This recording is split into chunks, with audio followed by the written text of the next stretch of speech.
Di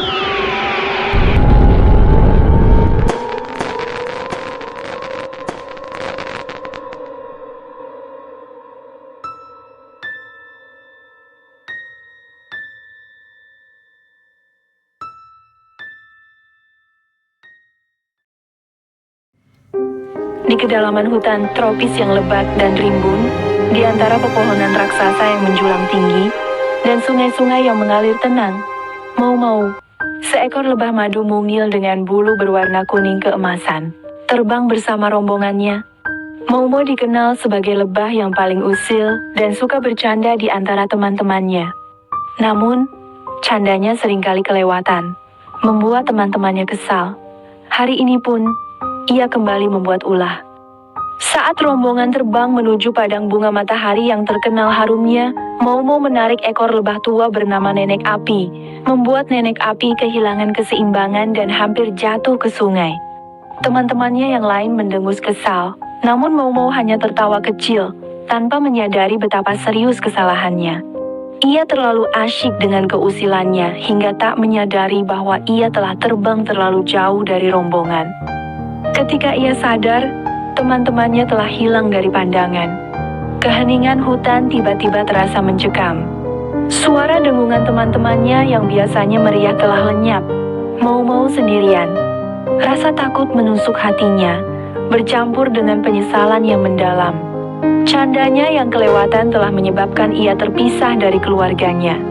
Air mata, atau lebih tepatnya, cairan bening kecil, mengalir dari matanya yang kecil. Mau-Mau terbang ke sana kemari, memanggil-manggil nama teman-temannya, namun hanya Gema yang menjawabnya. Hutan yang tadinya terasa menyenangkan kini terasa menakutkan.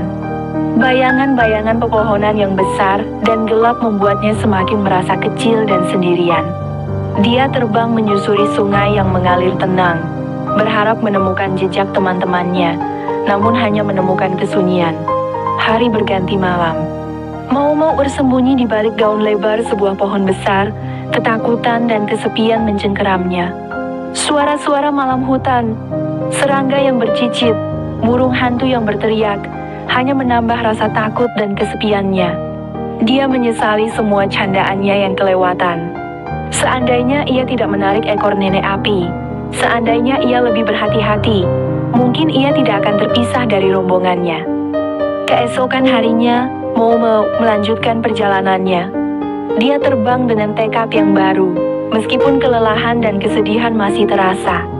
Dia melewati hutan yang semakin lebat, melewati sungai-sungai yang berkelok-kelok, dan melewati pepohonan yang menjulang tinggi.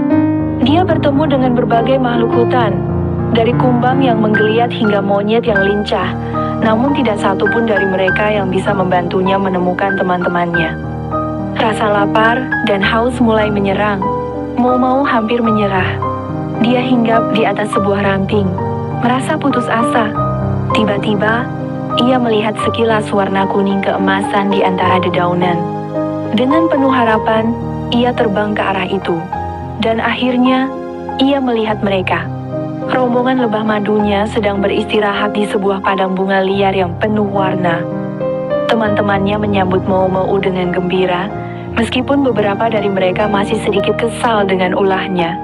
Nenek Api, meskipun sedikit kesal, tetap memeluk Mau-Mau erat-erat. Mereka telah mencari Mau-Mau selama beberapa hari, dan sangat lega menemukannya kembali. Mau-Mau memeluk teman-temannya erat-erat. Air mata, atau cairan bening, kembali mengalir, kali ini karena kelegaan dan penyesalan yang mendalam. Pengalaman ini telah mengajarkan Mau-Mau pelajaran berharga. Dia menyadari bahwa candaannya yang kelewatan dapat menyakiti orang lain dan berakibat buruk baginya sendiri. Dia berjanji untuk mengubah sikapnya, menjadi lebah yang lebih baik dan lebih bertanggung jawab. Dari hari itu, Mau-Mau tetap suka bercanda. Tetapi ia selalu memastikan bahwa candanya tidak menyakiti siapapun dan tidak membahayakan dirinya sendiri.